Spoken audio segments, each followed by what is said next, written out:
dear student, in the last lecture we completed both part of Bohr atomic model. Okay?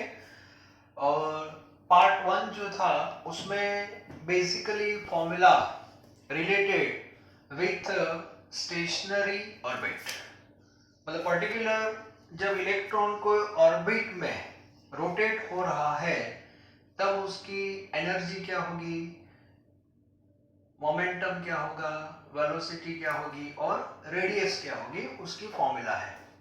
Where n is a variable और n को हम बोलते हैं energy level और orbit. It means orbit change होगी तो ये सारे पैरामीटर चेंज हो जाएंगे. यूनिट जो है that is very important. Part two जो था that is a formula based on transition of electron from one energy level to another, that is a transition phenomena. और ट्रांजिशन में आपको पता है इलेक्ट्रॉन एक ऑर्बिट से दूसरी ऑर्बिट में जा रहा है. लोअर से हायर में भी जा सकता है, हायर में से लोअर में भी आ सकता है. और ये जो ट्रांजिशन है उसमें आपको जो भी एनर्जी का चेंज होगा and that is equal to energy absorb और emit by electron in the form of radiation. तो वहां पे रेडिएशन पिक्चर में आ रहा है. और ये ट्रांजिशन जो हो रहा है वो दो स्टेट के बीच में, वो ब्रैकेट में लिखते हैं 1/ni² minus 1/nf² and that is fixed. Okay, अब वो जो ब्रैकेट वाला पोर्शन है उसको हम 1 by 1 डिफरेंट नंबर से मल्टीप्लाई करते हैं. So we have delta E change in energy, then frequency, wavelength और वेव नंबर, ये सब हमको मिलते हैं. That is part two. तो ये जो बोहर का मॉडल था वो बहुत ही सिंपल वे में रिप्रेजेंट उसने कर दिया था. ओके, अब बोहर मॉडल है उसमें भी कुछ लिमिटेशंस आ गई है.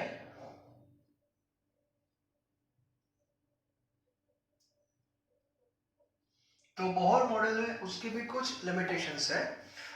जैसे बोहर ने जो स्पेक्ट्रम निकाला था वो स्पेक्ट्रोस्कोपिक मेथड से निकाला था और वो वेल डिजाइन मेथड है. स्पेक्ट्रोस्कोपी मतलब छोटी चीज को हम विजुलाइज कर सकते हैं. ओके, फिर भी एक रिजल्ट ऐसा भी था जैसे स्पेक्ट्रम ये सब लाइंस है तो उसमें कभी कभी ऐसा भी हुआ था बीच में ऐसे दो लाइन ऐसे मिक्स हो जाती है जिसको साइंस में बोलते हैं डबलेट. दो लाइन कभी कभी मिक्स हो रही है, ऐसे एक दूसरे के ऊपर कोइंसाइड हो जाती है. That is called doublet. और डबलेट क्यों हो रहा है, एक पॉइंट ही पकड़ना है आपको. तो बस ये डबलेट ऐसे क्यों हो रहा है इसका आंसर बोहर के पास नहीं था. Number one. Okay, so this is limitations. Second जो लिमिटेशंस थी, this model applicable for hydrogen atom. Number one, hydrogen atom और ions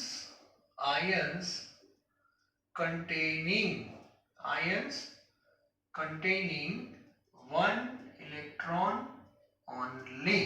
तो इसका मीनिंग क्या हुआ, ये जो मॉडल है that is applicable for system और स्पीसीज और component containing only one electron. If atom contain more than one electron, then Bohr model cannot explain the whole phenomena. Okay, तो वो उसकी लिमिटेशंस हो गई थी. मतलब बोहर मॉडल जो हाइड्रोजन का मॉडल है, एक इलेक्ट्रॉन ही है, वो He+ को एक्सप्लेन कर सकता है. उसका रीजन He+ में एक ही इलेक्ट्रॉन होता है लेकिन वो हीलियम को एक्सप्लेन नहीं कर सकता. उसका रीजन हीलियम के पास दो इलेक्ट्रॉन है.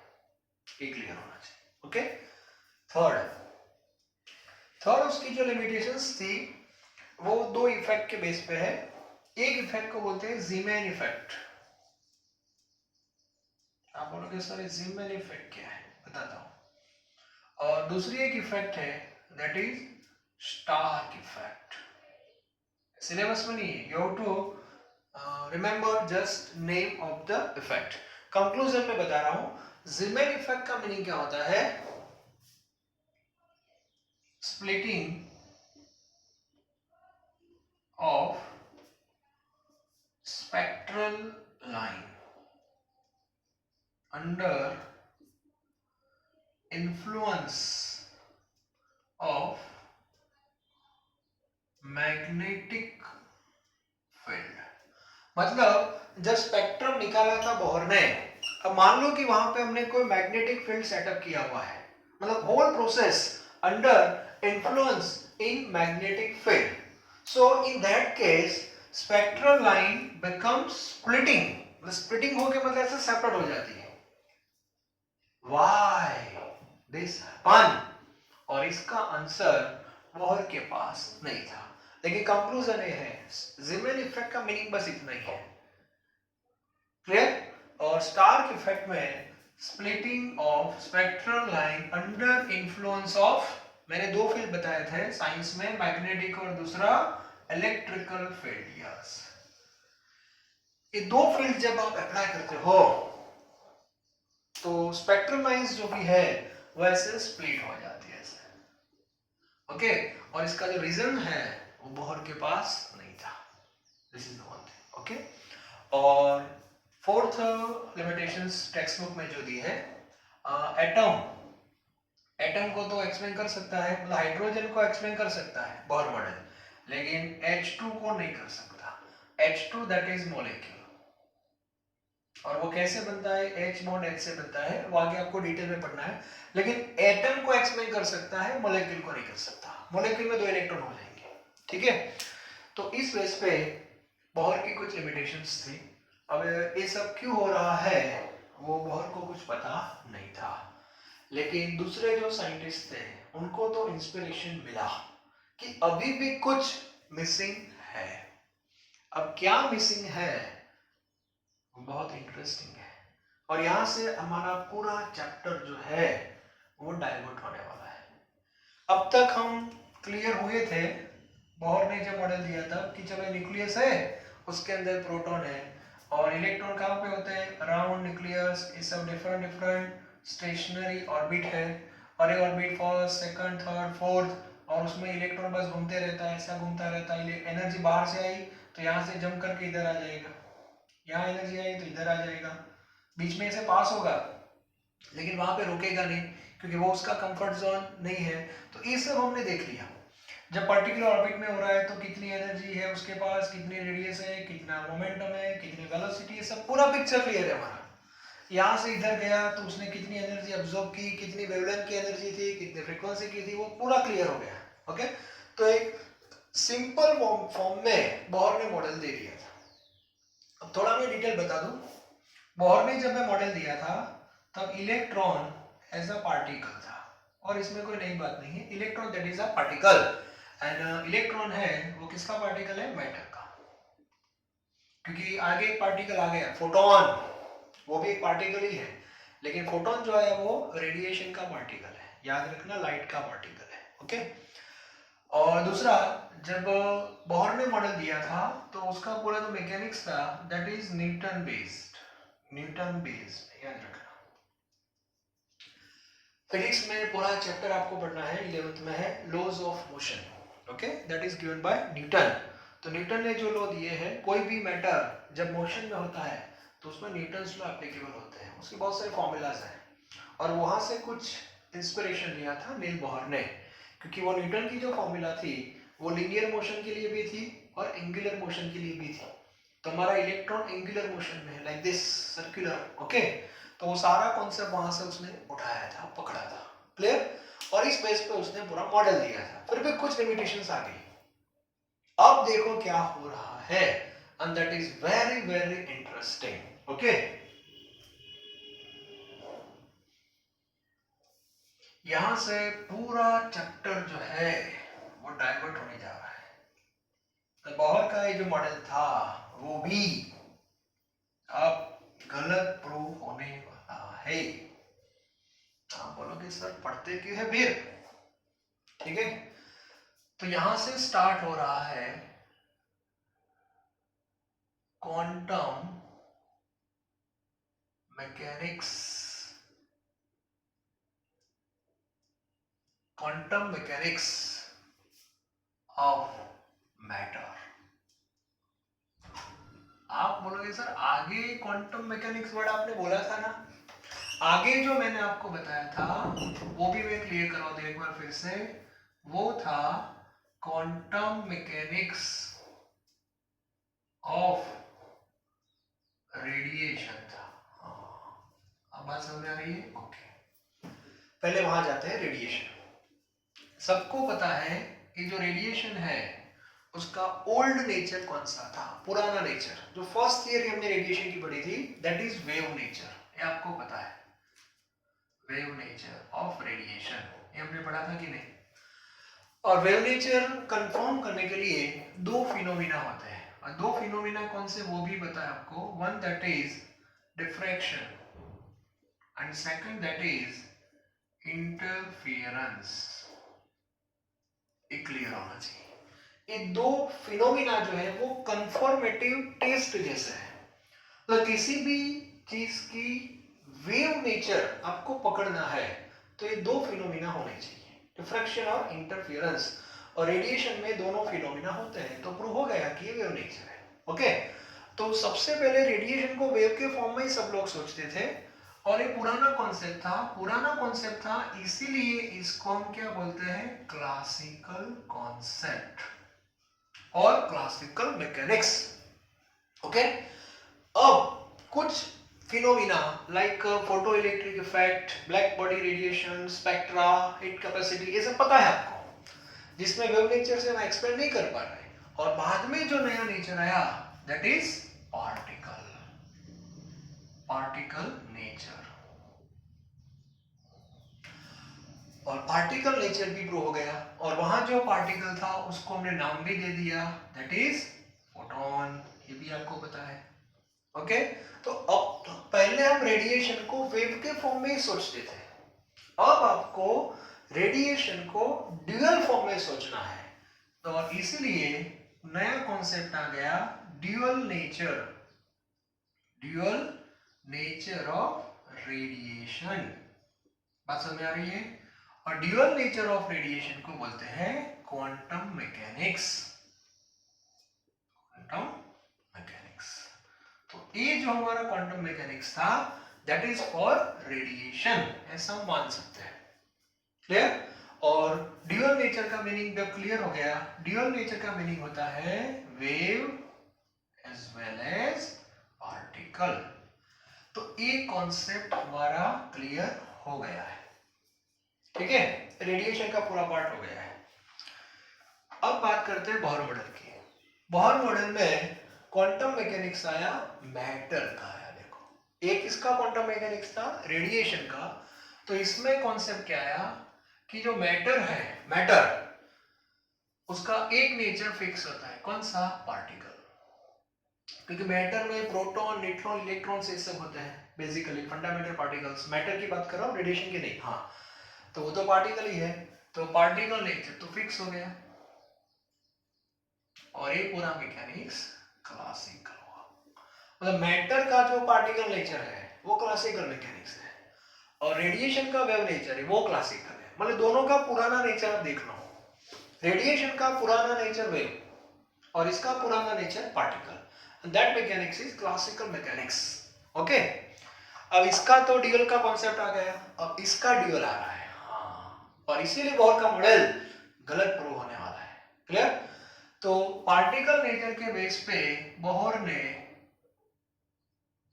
पूरा मॉडल एक्सप्लेन कर दिया। ओके, अब 1924 में एक साइंटिस्ट आया जिसका नाम है डी ब्रोगली।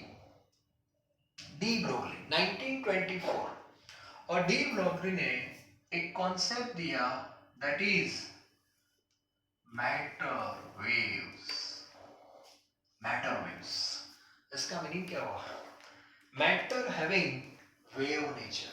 यस, पार्टिकल तो था ही, मैटर हैविंग वेव नेचर। हाँ, मतलब कोई भी मैटर, पर्टिकुलर इलेक्ट्रॉन की बात कर रहा हूं, जब वो सर्कुलर मोशन में होता है, बोहर ने क्या बताया था, इलेक्ट्रॉन ऐसे घूमता है। क्लियर? हाँ, पार्टिकल फॉर्म ऐसा हुआ, कंटिन्यूअस ऐसे घूमता रहता है।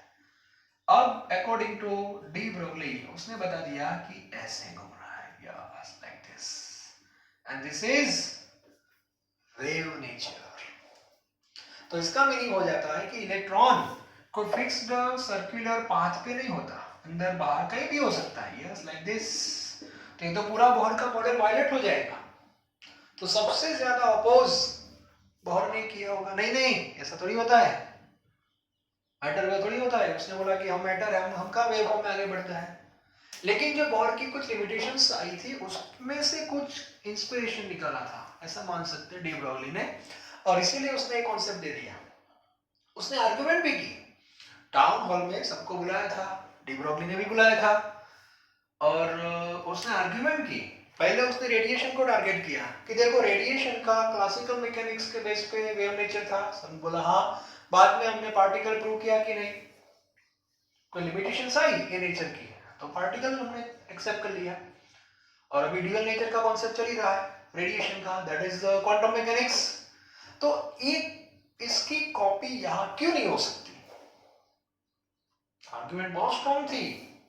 उसने बताया जिसका पुराना नेचर वेव था उसका नया पार्टिकल है, तो जिसका पुराना पार्टिकल है उसका नया वेव नेचर होना चाहिए। कॉन्फिडेंस के साथ उसने बोल दिया, मतलब मैटर, इलेक्ट्रॉन, प्रोटॉन, न्यूट्रॉन सबके पास वेव नेचर है। तो सबने बोला ठीक है, लॉजिक तो सही है, इसका पुराना वेव नया पार्टिकल, तो उसका पुराना पार्टिकल नया वेव होना चाहिए, लाइक दिस। इलेक्ट्रॉन की बात कर रहा हूं मैं, हाँ। लेकिन साइंस में कोई भी चीज को हम इजीली एक्सेप्ट नहीं करते विदाउट प्रैक्टिकल, तो प्रैक्टिकल इसको प्रूव भी करना पड़ेगा ना। हाँ, तो डी ब्रोगली ने तो प्रूव नहीं किया, लेकिन दो साइंटिस्ट, ये सब टेक्स्ट बुक में है नहीं स्टोरी, ठीक है, डेविसन एंड जर्मर, ये दो साइंटिस्ट थे। उन्होंने एक एक्सपेरिमेंट किया था। आपको फोटो इलेक्ट्रिक के बारे में पता है, फोटो इलेक्ट्रिक इफेक्ट्स है, इलेक्ट्रॉन चलो बाहर आ गए, इलेक्ट्रॉन बाहर आ गए। इन दोनों ने क्या किया था, ये जो इलेक्ट्रॉन है उसको सरफेस पे लाए थे, किसके सरफेस पे, निकल के, निकल। फोटो इलेक्ट्रिक का कॉन्सेप्ट क्या था, मेटल के ऊपर लाइट आती है और मेटल में से इलेक्ट्रॉन बाहर आते हैं, अब वो इलेक्ट्रॉन वो यहां लाए ऐसा मान लो, और वो दूसरी मेटल के ऊपर लाए, निकल के ऊपर, ओके। और इलेक्ट्रॉन का पावर इतना ज्यादा नहीं होता कंपेयर टू फोटोन। तो ये जो इलेक्ट्रॉन है, ये जो सरफेस होता है ना, बॉडी अंदर नहीं जाएंगे, हाँ अंदर नहीं जाएंगे, यस, लेकिन जो सरफेस है वहां पे उसका क्या हुआ, diffraction, diffraction of electron observed on the surface of nickel। इसका मीनिंग क्या हुआ मुझे बताओ। इलेक्ट्रॉन का डिफ्रैक्शन हुआ ऑन द सरफेस ऑफ निकल, इट मींस व्हाट, डिफ्रैक्शन किसका कंफर्मेटिव टेस्ट था, वेव का। तो डायरेक्ट प्रूव हो गया कि इलेक्ट्रॉन जो है दैट इज वेव नेचर, और बाद में प्रूव हो गया कि इलेक्ट्रॉन की भी दो नेचर है, particle as well as wave. और वहां से बोहर का पूरा जो मॉडल था वो गया, प्रूव हो गया। मतलब अब तक आप ऐसे दिखाते थे कि इलेक्ट्रॉन बस ऐसे घूमता है, नॉर्मली हम ऐसे दिखाते हैं, ऐसे जब आप दिखाते हो that is classical mechanics, yes classical mechanics है। लेकिन अब जो आएगा कॉन्सेप्ट वो ऐसा आने वाला है, like this, that is quantum mechanics. Quantum mechanics means particle as well as wave, yes. और यहां से स्टार्ट हो गया क्वांटम मैकेनिक्स ऑफ मैटर। तो मैटर के भी दो नेचर प्रूव हो गए, पार्टिकल और wave nature.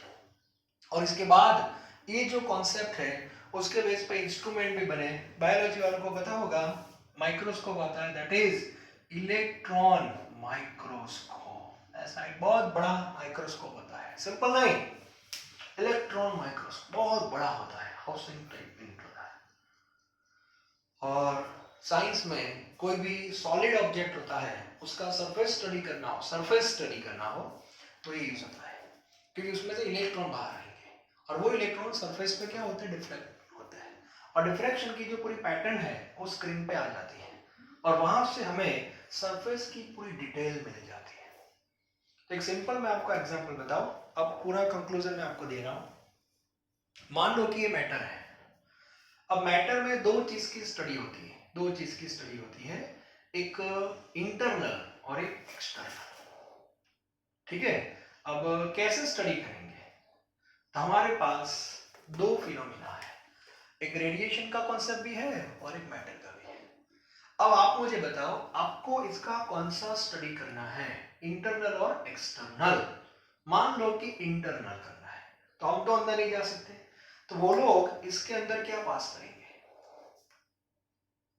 Radiation having high frequency ज्यादा होगी तो एनर्जी ज्यादा होगी, तो रेडिएशन का जो फोटोन है बॉडी को क्या कर देगा, पेनिट्रेट कर देगा, अंदर गया। ओके, अंदर जाने के बाद डिफ्रैक्शन तो होता ही है, रीजन वेव नेचर है, तो स्क्रीन पे पिक्चर आ जाएगी।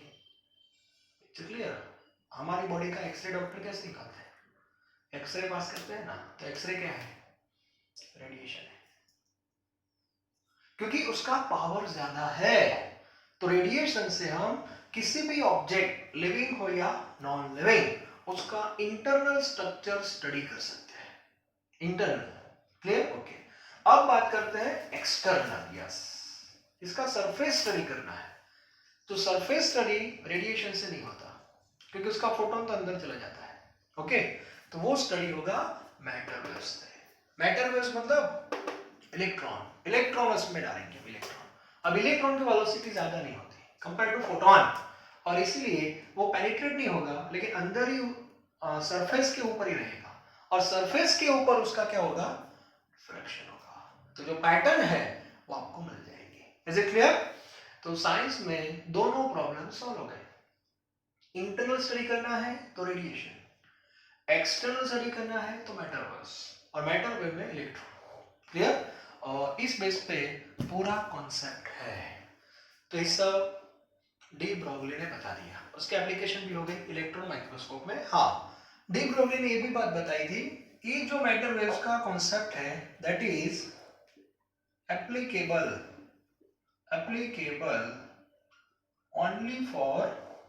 only for microscopic particle।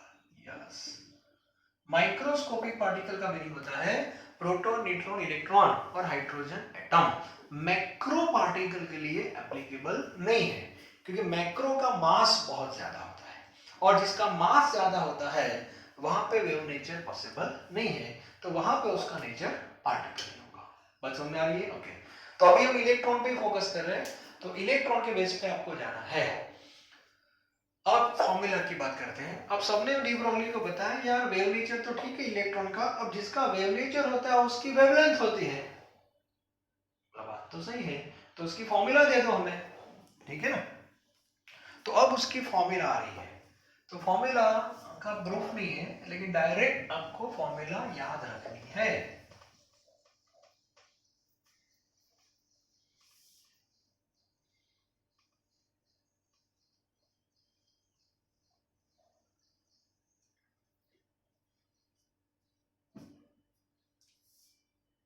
और ये फॉर्मूला को बोलते हैं मैटर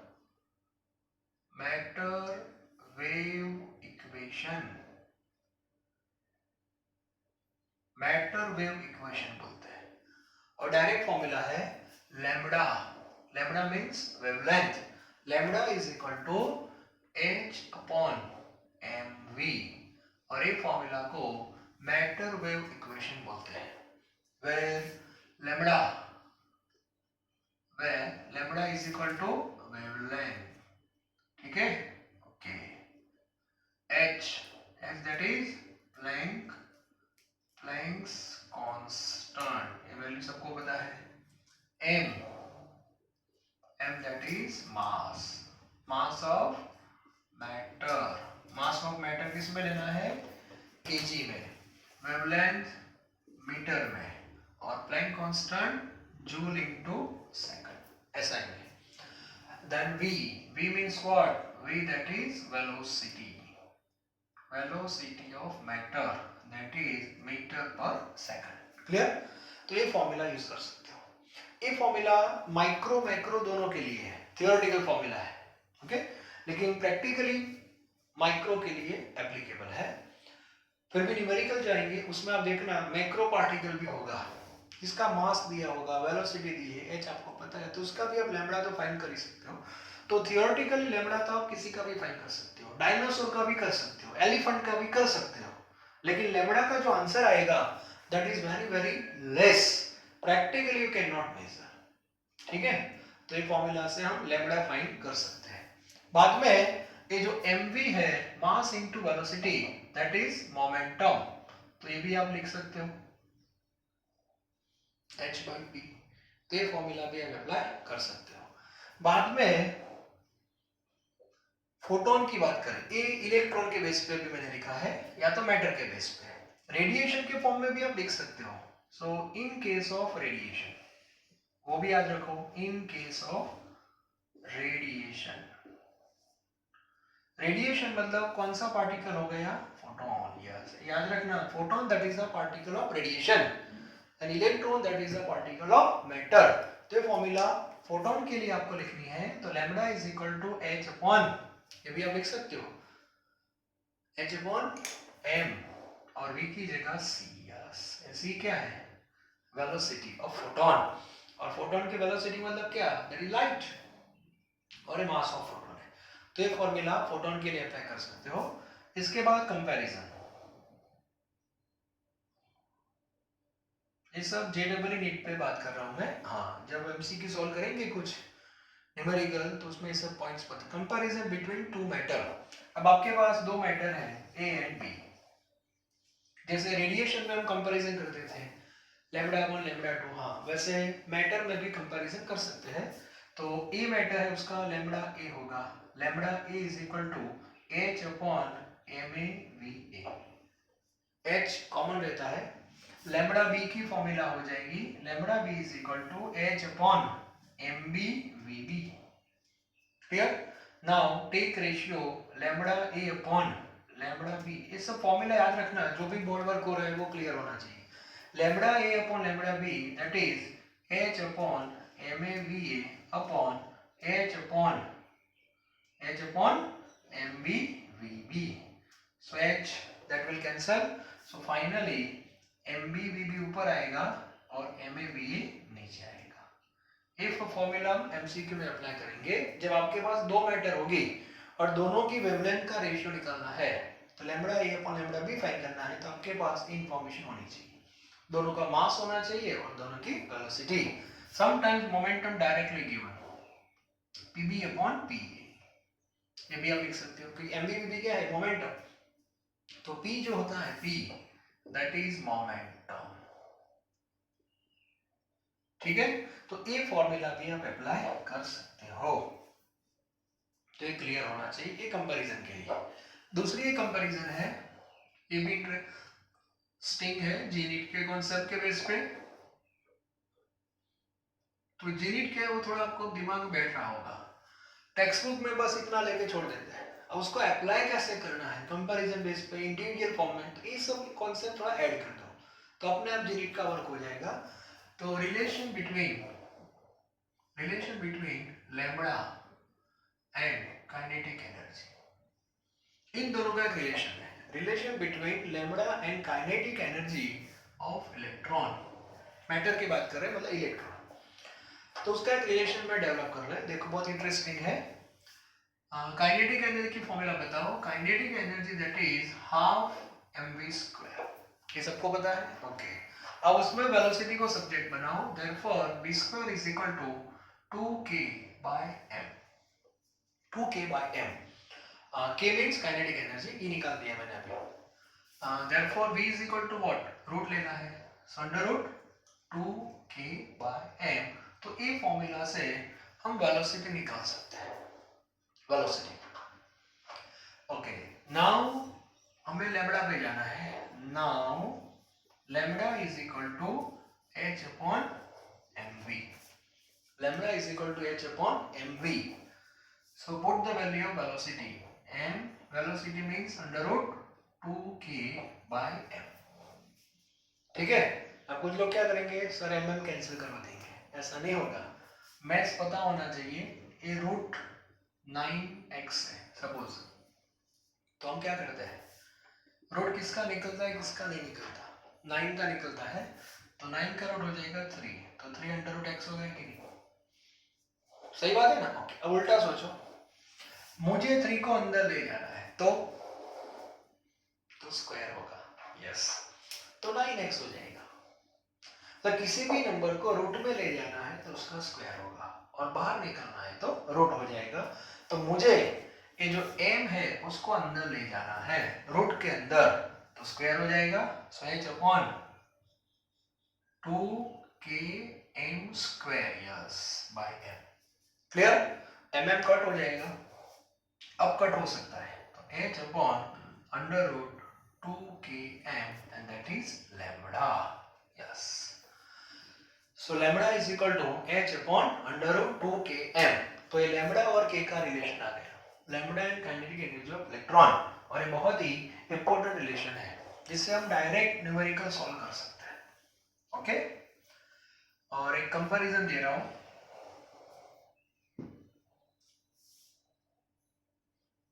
लास्ट एक कंपैरिजन